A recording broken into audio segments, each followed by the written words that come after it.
I'm in the industry for 27 years.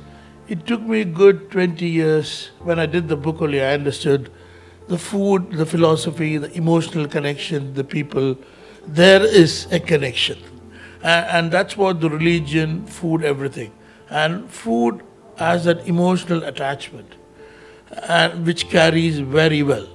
So when you talk about religion, I believe, from my very little knowledge, was brought in to bring some kind of discipline among people, to be together and build together. And there they brought customs in.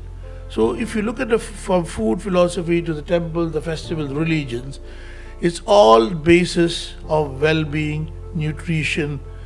But it is put in such a way, sometimes it thinks that, okay, religion is on the top and the food part is below. But the principles are the same. There is an element of well-being, nutrition, all these things gone in. Garlic was added for a purpose. It was not just thrown in. Ginger was added into a dish, not because we have to have ginger. The properties which ginger gives to us, to the well-being and the nourishness, the body, and even to the antibodies and antigens we need.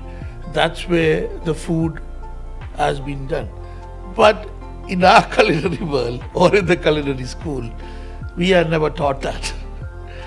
We know that the recipes are there, and if you classically look at the recipes, there will be very few Indian recipes which does not use turmeric. But now if you talk about in the West, turmeric is one of the most important ingredients. Superfood, like ghee. Yeah. Ghee is now a superfood. The same way is moringa powder. The drumstick leaves.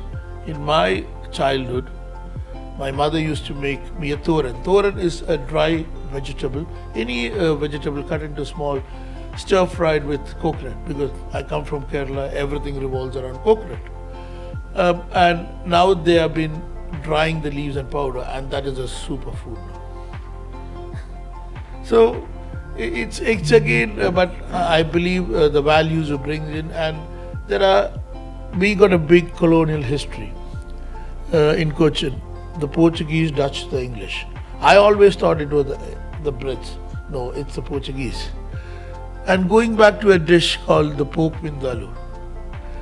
Even the word vindaloo, it was misrepresented as to do with potatoes. There is nothing to do with potatoes there. It's the Portuguese word, wine and garlic. And when the Portuguese sailors were traveling to India, it was a 6-month voyage from Lisbon to Cochin.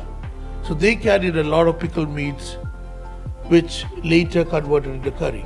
But there also, when it was crafted or developed in Cochin, the local cooks added the bark of the moringa tree. So that aids digestion. So pork, even though it's considered to be a white meat, the digestion takes more time. So the reason of adding the bark of the moringa tree was adding digestion to the dish. So the elements or the particles or the ingredients were added not just because of that. The values which brings into the digestion, and even the laxative part of the food is digested as well.